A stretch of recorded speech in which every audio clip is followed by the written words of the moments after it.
আজকে আমরা শপিং করতে যাব না না আসলেই শপিং করতে যাব না, কিন্তু আজকে আমরা শিখবো কিভাবে ইংরেজিতে আমরা কেনাকাটা করতে পারি বা দরদাম করতে পারি। সো চলুন আমরা শুরু করে দিই। হ্যাঁ, আমাদের প্রথম সিচুয়েশন কি হতে পারে? আপনি একটা দোকানে ঢুকছেন, মনে করেন আপনি ঢুকলেন কিন্তু আপনি সাথে সাথেই কিছু দেখছেন না, আপনি জাস্ট ঘুরে ঘুরে একটু নিজের মতো করে দেখতে চান, সাথে সাথেই কিছু খুঁজছেন না। আপনাকে এসে হয়তো বা ওখানকার দোকানদার জিজ্ঞেস করলো, hi, can I help you with something? মানে আমি কি আপনাকে কিছু নিয়ে সাহায্য করতে পারি? তখন আপনি কি বলবেন? যদি ইমিডিয়েটলি আপনি কোনো সাহায্য না চান, আপনি জাস্ট আপনার মতো একটু ঘুরে দেখতে চান, আপনি হয়তো বা বলবেন, no thanks, I am just looking, বা আই এম জাস্ট ব্রাউজিং। এই দুইটার অর্থই হলো যে আপনি ঘুরে দেখছেন আপনার মতো, আপনি ইমিডিয়েটলি কোনো হেল্প চাচ্ছেন না। কিন্তু মনে করেন এক পর্যায়ে গিয়ে তো আপনার হেল্প লাগতেই পারে, আপনি হয়তো বা অ্যাকচুয়ালি কিছু একটা খোঁজা শুরু করলেন অ্যান্ড আপনার হেল্প দরকার বা সাহায্য দরকার, বা আপনি খুঁজছেন যে একটা পার্টিকুলার জিনিস কোথায় আছে, তখনই কিন্তু আসল কনভারসেশনটা শুরু হয়ে যায়। চলুন আমরা দেখি যে ওই কনভারসেশন গুলো আমরা কিভাবে আগাতে পারি আর কিভাবে করতে পারি। সো প্রথম সিচুয়েশন, আপনি হয়তো বা হেল্প চাবেন, রাইট? সো আপনি বলবেন, hello, can you help me? I am looking for dash. Hello, can you help me? I am looking for shirts. I am looking for bags. I am looking for dash. এই স্ট্রাকচারটাতে আপনি যেই জিনিসই খুঁজেন না কেন, আপনি জাস্ট ওই শব্দটা বসিয়ে দিলেই হবে। So can you help me? I am looking for dash. যে আমাকে কি সাহায্য করতে পারবেন? আমি XYZ এটা খুঁজছি। এরপরে আরো অনেকগুলো নিয়ম আছে কিন্তু, যেমন where can I find dash, where can I find bags, where can I find shoes। স্ট্রাকচারটাতে খেয়াল করে দেখেন, अगेन ড্যাশের মধ্যে কিন্তু আপনি চাইলে যে কোনো কিছু বসিয়ে দিতে পারবেন, কিন্তু মিনিংটা কিন্তু সেম রয়ে যাচ্ছে, আপনি জাস্ট জিনিসের নামগুলো পাল্টাচ্ছেন। মনে করেন where can I find shoes বলতে আপনি জিজ্ঞেস করছেন যে আপনাকে যাতে একটু দেখিয়ে দেওয়া হোক যে পুরো দোকানে কোন জায়গাটাতে আপনি জুতা খুঁজে পাবেন, ব্যাগস হলে ব্যাগস কোথায় খুঁজে পাবেন। So where can I find dash। Next হয়তো বা আপনি এটাও জানতে চাইতে পারেন যে একটা জিনিস কি সেলে আছে নাকি, বা জিনিসটাতে কি ডিসকাউন্ট আছে নাকি, তখন আপনি জিজ্ঞেস করবেন, is this dash for sale, is this pen for sale, অথবা আপনি জিজ্ঞেস করতে পারেন, is this bag for sale। So খেয়াল করে দেখেন, अगेन জাস্ট ওই ড্যাশের অংশটাতে আপনার যে ওয়ার্ডটা দরকার বা আপনার যে জিনিসটা সেলে আছে নাকি সেটা জানা দরকার, ওইটা দিয়ে ওয়ার্ডটা রিপ্লেস করে দিলে বা ব্ল্যাঙ্কে ওই ওয়ার্ডটা বসিয়ে দিলে কিন্তু আপনার কাজ হয়ে যাচ্ছে। এখন মনে করেন আপনি একটা ব্যাগ কিনলেন বা একটা কলম কিনলেন, আপনি হয়তো বা জানতে চান যে আরো কলম ওদের স্টকে আছে নাকি, বা আরো কোনো একটা পার্টিকুলার জিনিস ওদের স্টকে আছে নাকি। সো আপনি কি স্ট্রাকচার ইউজ করবেন? আপনি হয়তো বা বলবেন, do you have more dash in stock, do you have more pens in stock, বা do you have more bags in stock. So আপনি খেয়াল করে দেখেন স্ট্রাকচারটা কিন্তু আপনার সেম থাকছে, আপনি জাস্ট জানতে চাচ্ছেন যে আরো বেশি জিনিস কি ওদের স্টকে আছে নাকি। এখন মনে করেন আরেকটা সিচুয়েশন বলি, একটা জিনিস আপনি চাচ্ছেন, যে জিনিসটার দাম আপনি জানতে চান, জিনিসটা আপনার খুবই কাছে রাখা, রাইট? সো আপনি বলবেন, how much is this, point করে বলবেন, হাউ মাচ ইজ দিস। কিন্তু মনে করেন এখন আপনি একটা জিনিসের দাম জানতে চান, যে জিনিসটা আপনার থেকে একটু দূরে রাখা, আবারও কিন্তু পয়েন্ট করে বলবেন, হাউ মাচ ইজ দ্যাট। খেয়াল করে দেখেন কাছে যখন হচ্ছে তখন আমরা বলছি হাউ মাচ ইজ দিস, জিনিসটা যখন একটু দূরে রাখা হচ্ছে তখন আমরা বলছি হাউ মাচ ইজ দ্যাট। এখন মনে করেন আপনি একটা জিনিস না একাধিক জিনিসের দাম জানতে চান, তখন আপনি কি করতে পারেন? আপনি হয়তো বা বলতে পারেন, হাউ মাচ আর দিস, যদি আপনার কাছে রাখা হয়, দিস। যদি জিনিসটা দূরে রাখা হয় তাহলে আপনি হয়তো বা বলবেন, how much are those, point করবেন আবারও, হাউ মাচ আর দোজ, যদি একাধিক জিনিস হয়। এরপর মনে করেন আপনার সামনে কিছু অ্যাপেল রাখা, অথবা আপনার সামনে কিছু কমলা রাখা, আপনি কি বলতে পারেন, how much are the apples, how much are the apples. অথবা যদি অরেঞ্জ হয়ে থাকে তাহলে আপনি বলতে পারেন, how much are the oranges. খেয়াল করে দেখেন স্ট্রাকচারটা কিন্তু same, how much are the dash. আপনি পার্টিকুলার একটা জিনিসের দাম জানতে চান, how much are the apples, ড্যাশের মধ্যে অ্যাপল বসিয়ে দিলেন, যেই জিনিসের দামটা জানতে চাচ্ছেন জাস্ট ড্যাশের মধ্যে আপনি আপনার ওয়ার্ডটা বসিয়ে দিন। এরপরে মনে করেন যে একটা কি দেখা যাবে, এই ডিওড্রেন্ট, হ্যাঁ, এই ডিওড্রেন্টের দাম আপনি কনফার্ম করতে চান। আপনি হয়তো বা জিজ্ঞেস করতে পারেন, ইজ দিস 500 টাকা, ইজ দিস ডিওড্রেন্ট 500 টাকা। সেখানে আপনার এই যে ডিওড্রেন্টের ব্ল্যাঙ্কটা আছে, ইজ দিস ড্যাশ 500 টাকা, এই ড্যাশটাতে আপনি যেই জিনিসেরই দাম জানতে চান না কেন বা কনফার্ম করতে চান না কেন, আপনি কিন্তু ড্যাশটার মধ্যে সেই জিনিসটা বসাতে পারবেন।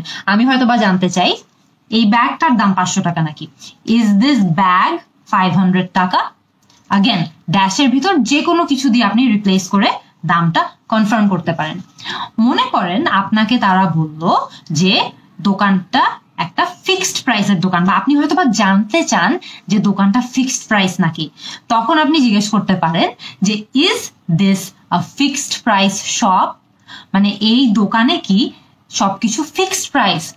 এরপরে মনে করেন আপনাকে ওরা সুখবরটা দিল যে দোকানটা ফিক্সড প্রাইস না, এরপর কিন্তু আপনি বার্গেন করা শুরু করতে পারবেন বা দরদাম করা শুরু করতে পারবেন। এখনই না আসল খেলা শুরু। মনে করেন আমাকে বললো যে এই ডিওড্রেন্টটা 500 টাকা, কিন্তু এটা ফিক্সড প্রাইসের দোকান না, আমি বার্গেন করতে চাবো, যদি চাই তাহলে আমি কিন্তু বার্গেন করতে পারবো। তাহলে আমি কি বলতে পারি, can you give this to me for 300 টাকা। যদি আমাদের মারা বার্গেন করতো তাহলে হয়তো ওনারা একদম 100 টাকা থেকে শুরু করতো, বাট আমরা মনে করেন যে জিনিসটা 300 টাকা দিয়ে কিনতে চাই, তাহলে আমরা বলবো can you give this to me for 300 টাকা। সো আপনি জাস্ট প্রাইসের অংশটাতে প্রাইসটা পাল্টিয়ে ফেলবেন, হয়তো বা আপনি 200 টাকা দিয়ে নিতে চান, আপনি তখন বলবেন can you give this to me for 200 টাকা, can you give this to me for 150 টাকা বা 150 টাকা। মনে করেন ওরা আপনাকে প্রাইসটা পাল্টিয়ে দিল না, ওরা বললো 500 টাকা মানে 500 টাকা, ওরা 500 টাকা 1 টাকা নিচেও ওরা রাখবে না। তখন আপনি হয়তো বলতে চান যে জিনিসটা বেশি দামি, তখন আপনি বলবেন this is too expensive, this is too expensive, মানে জিনিসটার বেশি দাম। এরপরে আপনি হয়তো বা জানতে চান ওদের থেকে যে এর থেকে কম দামে কি ওদের কাছে কিছু আছে নাকি, তখন আপনি ওদেরকে জিজ্ঞেস করবেন do you have anything cheaper than this, do you have anything cheaper than this, মানে আপনার কাছে কি এর থেকে কম দামে আর কিছু হবে। আপনি চাইলে এটা অন্যভাবেও বলতে পারেন, do you have anything more affordable than this, অথবা do you have anything more reasonable than this. সবগুলোর মিনিংই কিন্তু সেম, যে আপনার কাছে কি এই জিনিসটার থেকে কম দামে আর কিছু হবে বা সিমিলার অন্য কিছু হবে। হয়তোবা আমি এখন জানতে চাই যে এই যে আমি পারফিউমটা নিয়ে এতক্ষণ কথা বললাম এটাতে কোনো ডিসকাউন্ট আছে নাকি, তখন আমি ওদেরকে জিজ্ঞেস করতে পারি is there a discount on this. আমরা আগে কিন্তু সেলের কথা বলেছিলাম, সো এটা কিন্তু ওইটার মতোই একটু সিমিলার। আমি হয়তোবা জিজ্ঞেস করবো যে is there a discount on this.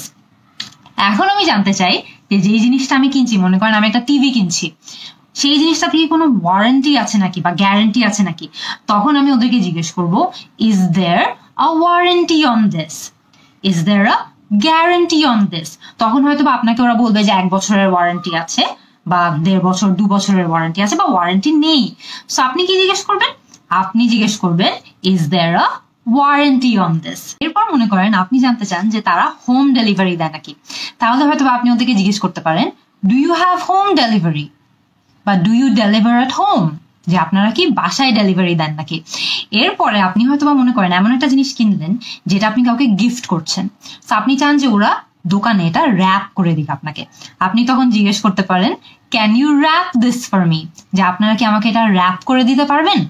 মনে করেন আপনি কিছু একটা কিনলেন এবং জিনিসটাকে ফেরত দিয়ে দিতে চান, তো আপনি বলবেন I want to return this, বা আমি এই জিনিসটা ফেরত দিয়ে দিতে চাই।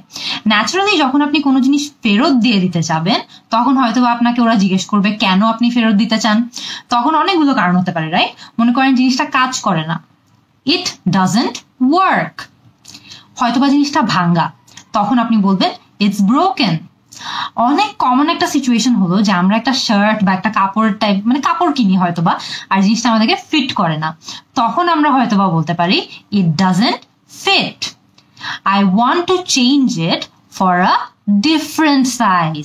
সো জিনিসটা আমাকে ফিট করে না, আমি অন্য কোনো সাইজ দিয়ে এটাকে এক্সচেঞ্জ করে ফেলতে চাই। এখন আপনি মনে করেন যে আপনি জিনিসটার বদলে অন্য কোনো একটা ডিফারেন্ট জিনিস নিবেন, সাইজও না। মনে করেন আপনি একটা কলম কিনেছিলেন, আপনি ওটাকে এক্সচেঞ্জ করে এখন একটা ক্লিপ কিনতে চান। সো আপনি মানে এরকম যখন একটা জিনিস আরেকটা জিনিস দিয়ে এক্সচেঞ্জ করতে চান, আপনি এটা কনফার্ম কিভাবে করবেন যেটা করা যায় নাকি? তখন আপনি জিজ্ঞেস করতে পারেন, can I exchange this with something else, যে আমি অন্য কিছুর সাথে এটাকে এক্সচেঞ্জ করে ফেলতে পারবো নাকি। মনে করেন আপনি একটা পার্টিকুলার রঙের জিনিস কিনলেন, আপনি এখন জানতে চান যে এটা অন্য রঙে কেনা এক্সচেঞ্জ করা পসিবল নাকি অন্য রঙের কিছুর সাথে। সো আপনি হয়তো বা বলতে পারেন, do you have this in another colour.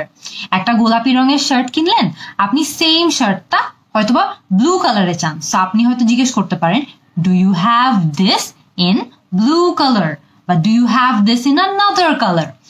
এরপরে মনে করেন আপনি ওই আগের প্রশ্নটাতে যেরকম আমরা দেখেছিলাম যে সাইজ রিলেটেড প্রবলেম হতে পারে, আপনি সিম্পলি জিজ্ঞেস করতে পারেন, do you have this in another size. So কালারটাকে জাস্ট সাইজ দিয়ে রিপ্লেস করে ফেললেই কিন্তু আপনার হয়ে যাচ্ছে সেন্টেন্স যে do you have this in another size. এখন মনে করেন আপনার শপিং মোটামুটি শেষ, আপনি এখন লাইনে গিয়ে দাঁড়াবেন। সো অনেক সময় হয় না যে দোকানপাটে আমরা যখন লাইন দেখি তখন একজন একটা পার্টিকুলার মানুষ থাকে যে আসলে লাইনে দাঁড়িয়ে আছে নাকি লাইনের বাইরে দাঁড়িয়ে আছে কোথাও, আপনি বুঝতে পারছেন না। সো আপনি তাদেরকে অনেক পোলাইটলি অনেক সুন্দর করে জিজ্ঞেস করতে পারেন, are you in the queue, বা are you in this line. আপনি জানতে চাচ্ছেন যে তারা কি ওই লাইনের পার্ট নাকি। খেয়াল করে দেখুন, কিউ আর লাইন এই দুটো শব্দই কিন্তু সেম জিনিস মিন করে, কিউ অথবা লাইন। সো এরপরে আপনি লাইনে দাঁড়িয়ে গেলেন, রাইট? কিন্তু মনে করেন যে আপনি লাইনে দাঁড়ানোর সময় যখন গেলেন তখন দেখলেন যে অনেকগুলো লাইন, আপনি বুঝতে পারছেন না যে পেমেন্ট বা বিল দেওয়ার লাইনটা কোনটা। সো তখন আপনি কনফার্ম হওয়ার জন্য হয়তো বা জিজ্ঞেস করতে পারেন, is this the queue for payment, is this the line for payment, মানে এই লাইনটা কি পেমেন্টের লাইন নাকি এই লাইনটা অন্য কিছুর লাইন, সেটা তো আপনার কনফার্ম করতে হবে, রাইট? সো সেটা আপনি এটা জিজ্ঞেস করে কনফার্ম করতে পারবেন। এরপরে মনে করেন যে আপনি একদম লাইনের শেষে পৌঁছে গেছেন, আপনি হয়তো বা জানতে চান যে তারা কার্ডে পেমেন্ট নেয় নাকি। তখন আপনি জিজ্ঞেস করতে পারেন, do you accept cards, do you accept cards. হয়তো বা আপনি ক্যাশে পে করতে চান, তখন আপনি ওদেরকে বলবেন, I will pay by cash. হয়তোবা আপনি কার্ডে পে করতে চান, তখন আপনি বলবেন, I will pay by card. এখন মনে করেন যে আপনি কার্ডের পিন নাম্বারটা দিচ্ছেন, রাইট? কিন্তু অনেক সময় দেখা যায় না যে আমরা পিন দেওয়ার সময় একবার দুবার ভুল করে ফেলি। সো তখন আপনি কি করবেন, যখন আপনি ভুল পিন দিলেন তখন হয়তোবা আপনি বলতে পারেন, I think I entered the wrong pin, মানে আমার মনে হয় আমি ভুল পিন দিয়েছি। তখন আপনি আরো কি বলতে পারেন, লেট মি ট্রাই আগেন, আমি আরেকবার চেষ্টা করে দেখি। এরপরে মনে করেন আপনার পেমেন্ট শেষ, রাইট?